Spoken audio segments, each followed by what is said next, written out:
homies. Mel here again. Chief Nerd. Here's what we got. We're going to pull out the, this is what, day 2 of the conversion. We're going to pull out these heaters. They heated the kids. Now what we have is, this is an assisting pump. And this pump helped get that fluid back to where it needed to go. Basically it's helping the engine's water pump here, okay? So we're going to take that out too. But if you grab all this radiator fluid and you keep it as clean as you can, and you put it in a brand new bucket, cover it. I spoke with a Ford dealership today, and they said if I bring it in a clean container, you know, clean stuff as much as you can be, they will take it from me. So I don't have to dump this anywhere. Dumping radiator fluid anywhere is, well, 1, it's illegal, but 2, more importantly, it's really bad, very dangerous. Animals like the flavor. It tastes sweet to them. So, and it will kill them. Very bad. So don't drink it. It's not cool green lemonade. But the idea is that we're going to elevate these once we unbolt this from the ground or from the floor. And then I'm going to use these, and I may put this hose between it and then clamp it down, sealing it while I do my cuts to minimize my spillage. Also, we bought this from Walmart, $6. Help catch the spillage. We want to minimize the spillage. And then we're going to try to get as much of that green stuff in this as we can. That's the plan. So what you're going to be seeing here in the near future is that. Peace out. So as you can see, what we did is we took, these are those things they give out at Lowe's and Home Depot. They're like sample flooring, and they're really hard. We put 2 of them. Put one of these things, these clamps, these C-clamps that we got at Harbor Freight. Love Harbor Freight. And we put one where each hose is, and we just torque the snot out of it. Now what we're going to do is, as you can see, we are inside. We lifted it up, the heater up on its end, and put it inside that. That's the baby pool. We're going to put a bucket underneath it, and then I'm going to cut it right here, and here, to minimize the spillage, in theory. That's the theory.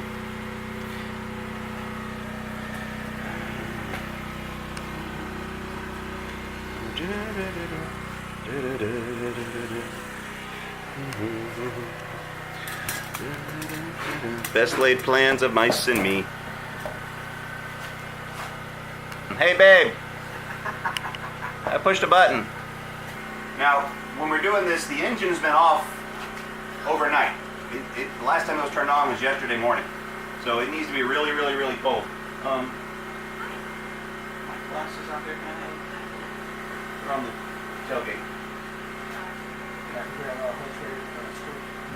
I have no idea which way it's going to squirt. I'm going to try to cut on the inside. And then what I'm hoping is that it'll hit this and go into the bucket. Because I know it's going to want to go down. But that's what I'm hoping for. That's the theory. Best laid plans of mice and me.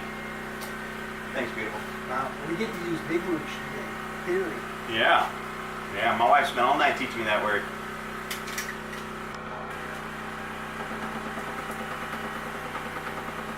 Now I made a small cut, and now I'm just kind of bending it open, trying to let it drain.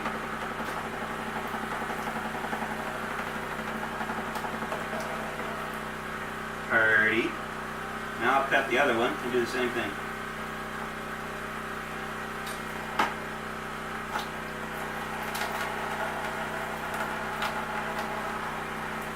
The idea is to catch as much as possible.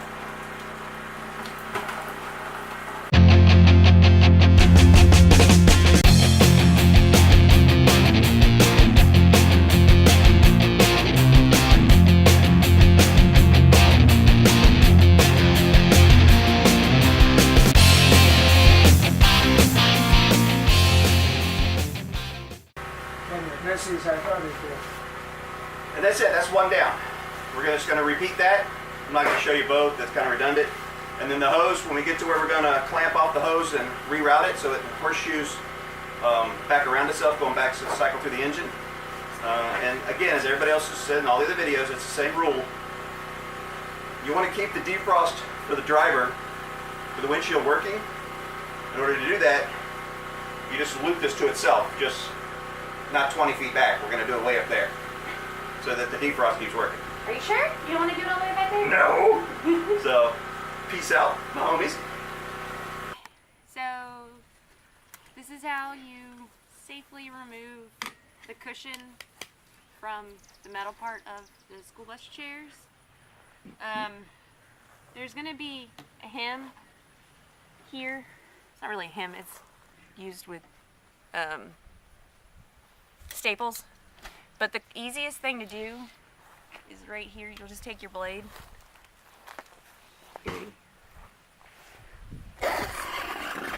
Like that, and then you want to make sure that you get all the way around these bars so they can easily come off. So now typically you're supposed to have the blade away from you, which I always recommend, but I'm double jointed, so that's a little challenging for me, so I always try to keep the blade as far away from injury as possible. So sorry if everybody knew that already, I just figured I'd tell you. And then you'll just cut.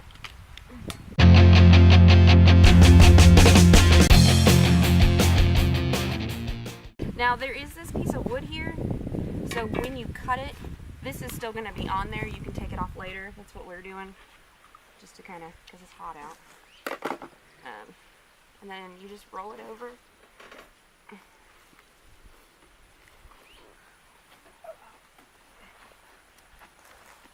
And it should just come right up.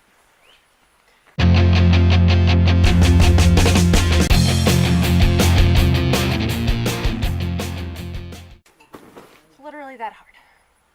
You need more bags? And then you just take this. You do, don't you? This will just come right off. There are staples in this, so be careful when you're grabbing hold of it, as you can tell in the glove.